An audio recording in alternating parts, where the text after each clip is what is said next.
한국전력공사가 2년 6개월 만에 흑자를 기록했습니다. 다만 그동안 쌓인 적자를 해소하려면 요금 인상이 불가피하다는 평가가 나오고 있습니다. 오서영 기자와 자세히 알아보겠습니다.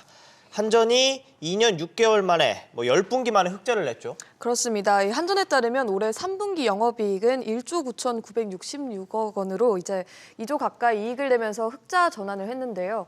지난해 4월 이후 5차례 전기요금이 인상되면서 영업이익이 발생한 것으로 풀이됩니다. 다만 올 3분기까지 한전의 순적자만 44조 9천억 원인데 이를 해소하려면 한전이 또 전기요금을 올릴 수밖에 없다는 지적도 나옵니다.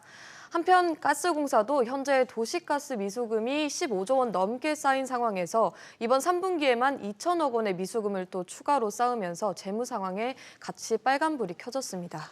네, 기업 이야기 더 해보겠습니다. 카카오 얘기를 해보면 어제 저녁 밤까지 카카오 모빌리티가 택시단체 또 가맹 택시협의체들과 잇따라 회의를 가졌는데 어떤 얘기들이 오갔습니까? 네, 카카오 모빌리티가 또 새로운 입장을 하나 내놓았는데요.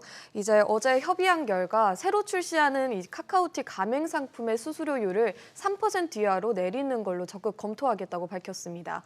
이 자사 플랫폼인 카카오티 기사들이 지는 가맹금 수수료 부담을 줄이겠다는 건데요.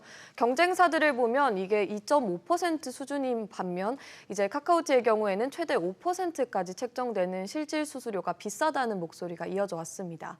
이런 가운데 어제 검찰은 SM엔터테인먼트 시세 조정에 관여한 혐의를 받는 배재현 카카오 투자총괄 대표를 구속 기소했는데요. 임직원이 법을 어기면 법인도 처벌하는 양별 규정이 있기 때문에 카카오 법인도 함께 재판에 넘겨지게 됐습니다.